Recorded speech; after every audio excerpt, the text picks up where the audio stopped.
বেছি পানী বৰ্তমান মেইন ৰাস্তাত আৰু চাৰিওফালে এতিয়াও মানে আমি ফৰকা ফুটা বুলি কওঁ এনেকৈ পানী চাগে বা চব্জি আছিল তাৰ পৰা আছিল পাৰ আৰু এইফালে এতিয়া পানী।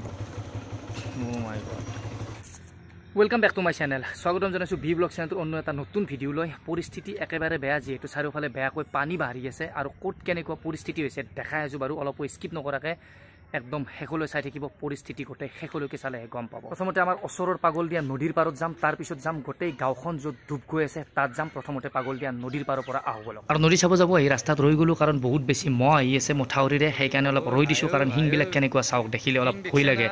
ক্ষতি নকৰে কিন্তু শিংবিলাক দেখিলে ভয় অলপ। আৰু এইফালে যাম নদীৰ পাৰত, আৰু নদীত যোৱা এই ৰাস্তাটো প্ৰায় ভাঙিলে। আৰু নদীৰ পাৰ পালোঁ, ইয়াত চব মাছ ধৰাত ব্যস্ত আৰু নদীৰ পানী এইফালেৰে গাঁৱত সোমালে আৰু চাৰিওফালে কেৱল মাছ ধৰাতে ব্যস্ত। আৰু নদীৰ পানী আহি প্ৰায় ৰাস্তা উঠিলে আৰু এইফালে একদম পাগলদিয়া নদী ভৰি আছে। পাগলদিয়া নদীৰ পানী আহি প্ৰায় ঘৰৰ বেৰাত লাগিল। আৰু ইয়াত যিখিনি মানুহ আছে নদীৰ একদম পাৰতে, যিহেতু বেৰত পানী লাগিলে আৰু ইয়াত থকা মানুহখিনিৰ চাগে ভয়ত বুকু একদম ঠকঠকাই আছে। এতিয়া আগফালে যাওঁ, এইটো ৰাস্তাত যোৱাকালি পানী নাছিল, ইয়াত আহি তাত মই যোৱাকালি এটা ৰিলছ বনাই গৈছিলোঁ। বৰ্তমান একদম নদীৰ পাৰে পাৰে আহি আছোঁ, কাৰণ এইটো নদীৰ পাৰ আছিল আৰু সেইফালে নদীৰ পানী আহি ইয়াত পাৰত উঠিছে। আৰু এইটো ৰাস্তাৰে কালি বাইক চলাই গৈ সেই তাত মই যোৱাকালি ৰিলছ বনাইছিলোঁ, আৰু আজি সেই জেগাখিনি ডুবি আছে। আৰু নদীৰ পানী বৰ্তমান এইফালে সোমোৱা নাই, একদম পাৰত লাগি আছে, অলপ অলপ উঠিছে। কিন্তু এই আগফালে পুৰা নদীৰ পানী গাঁওখনত সোমাইছে। এই চাইডটোৰে এই পাৰটোৰ পৰা নদীটো বাগৰিছে আৰু এইফালেৰে ভাঙি গাঁওখনত সোমাইছে পানী।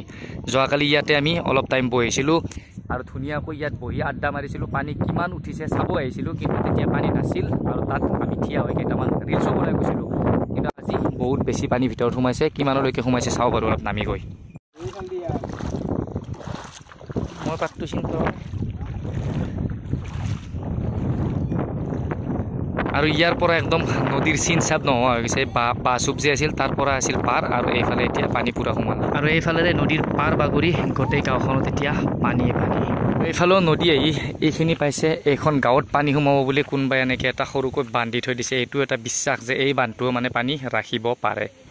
আৰু তাৰ পৰা আহি চিধা কাপোৰ সলাই এইবাৰ যাব আহিছোঁ আগফালে এখন গাঁৱত, কুৰিয়া গাঁও, আৰু গোটেই গাঁওখন শুনিছোঁ পানীত ডুব গৈ আছে। আৰু কেনেকুৱা পৰিস্থিতি হৈছে আৰু কিমান পানী বাঢ়িছে তাত এবাৰ চাই আহোঁ। তাৰ আগত ইয়াত ৰখিলোঁ, আমাৰ আদাবাৰীৰ পাগলদিয়া নদীও পাৰ বাগৰি গ'ল একদম। ইয়াত নাপাওঁতে ইয়াত অলপ ৰখিলোঁ আৰু চাৰিওফালে দেখি বহুতে বেছি আচৰিত লাগিছে। একদম সাগৰ যেন হৈছে, ইয়াৰ পৰা যিমানলৈকে চাব পানীয়ে পানী। এইখন গাঁও যিহেতু পানীতে ডুবি আছে, গতিকে তাৰ মানুহবিলাক চক বজাৰত আহিলে, বজাৰ চজাৰ কৰিব আহিলে এনেকৈ নাওঁতে অহা যোৱা কৰি আছে বৰ্তমান। আৰু এইফালে এইটো হাজো টু বৰপেটা যোৱা ৰোড, আৰু এইফালে সোমাই গ'লে এখন কুৰিয়া গাঁও। আৰু গাঁৱৰ ভিতৰত এতিয়া যাম। গাঁৱৰ আৰম্ভণিৰ পৰাই গোটেই গাঁওখন পানীত ডুবি আছে। এইটো পকী ৰাস্তা আৰু এতিয়া পানীৰ তলত। এইফালেৰে বাইক চলাই যাওঁ, কিমানখিনি যাব পাৰোঁ বাৰু চাওঁ, কাৰণ ভিতৰৰ ফালে বহুত বেছি পানী উঠিছে আৰু সন্মুখ ভাগত অলপ কম পানী। এইফালেৰে বাইক চলাই এতিয়া গৈ থাকিম যিমানলৈকে পাৰোঁ, তাৰপিছত বাইকখন থৈ অলপ খোজকাঢ়ি গাঁৱৰ ভিতৰত সোমাব চেষ্টা কৰিম।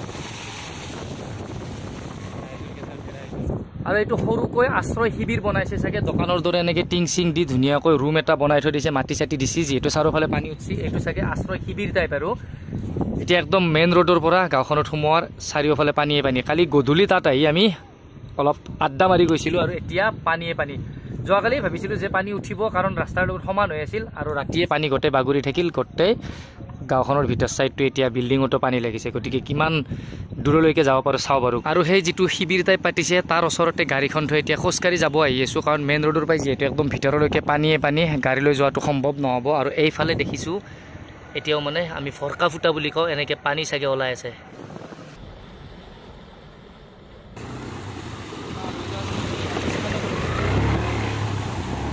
আৰু গাড়ীখন অলপ জেগা আনি তাত থৈ দিলোঁ, এতিয়া খোজকাঢ়ি কাঢ়ি গৈ আছোঁ। আৰু এইফালে ঘৰবিলাক চাওক, গোটেই পানী আৰু গোটেই ৰাস্তাটোৱে পানী। আৰু এইবিলাক ঘৰ এতিয়া পানীৰ তলত, আৰু মেইন ৰাস্তাটোৱে এতিয়া পানীৰ তলত। আৰু ময়ো আছোঁ প্ৰায় আকাঠুৰ ওপৰত পানী উঠি আছে।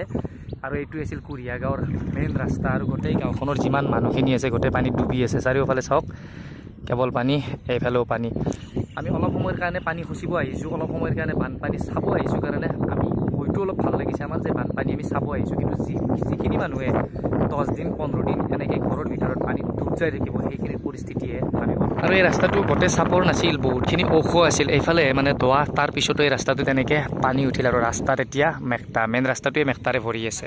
বেছি পানী বৰ্তমান মেইন ৰাস্তাত, আৰু চাৰিওফালে কেৱল পানীয়ে পানী। আৰু এনেকৈ পানীত খোজকাঢ়ি ভৰি বিষ উঠি গৈছে। অলপ আগৰ পৰা আহোঁ, ক'ত কিমান মানুহ ডুব গৈ আছে চাওঁ অলপ পৰিস্থিতিটোৰ বুজ লওঁ আৰু সেইফালে খেৰৰ পুঁজিটো পানী লাগিছে গৰুবিলাকৰ অৱস্থা এতিয়া বেয়া গৰুবিলাক তাত ধুৱাই আছে আৰু চাওক গাঁওখন গোটেই ডুব গৈ আছে ইয়াৰ পৰা আগফালে নাযাওঁ বাৰু কাৰণ গোটেই গাঁওখনে ডুবি আছে আৰু সেইফালে এটা টাৰ্ণিং আছে যিহেতু পানী উঠিছে টাৰ্ণিংটো আন্তাজ নাপাম একদিনা মানুহটো আমি ক'ৰবাত যাই আৰু দোৱাত পৰি থাকিম সেইকাৰণে তাৰ পৰা এতিয়া ঘূৰিলোঁ এতিয়া চিধা আৰু যিফালেৰে আহিছিলোঁ সেইফালেৰে গৈ থাকিম আৰু ভিতৰ ফালে গাঁৱৰ মানুহবিলাকৰ বহুত বেছি বেয়া পৰিস্থিতি হৈছে কাৰণ ঘৰৰ ভিতৰত পানী সোমাইছে কিছুমানৰ ৰন্ধা বাঢ়া পেচাব পায়খানা গোটেইখিনিয়ে অসুবিধাৰ সন্মুখীন হৈছে ভিতৰৰ মানুহখিনি আৰু বেছি ভিতৰত যাব নোৱাৰিলোঁ বাৰু পানী যিহেতু বহুতে বেছি অলপ কমিলে আহিব চেষ্টা কৰিম এতিয়া চিধা ঘৰৰ ফালে যাওঁ কাৰণ আমাৰ গাঁৱৰ ওচৰতো পাগল দিয়াৰ পানী বহুত বেয়াকৈ বাঢ়ি আছে তাত যাম এবাৰ আৰু এইফালে অৱস্থা চাওক অৱস্থা আৰু মানুহবিলাকো এতিয়া লাহে লাহে আলহী অতিথিৰ ঘৰত গৈ আছে আশ্ৰয়ৰ বাবে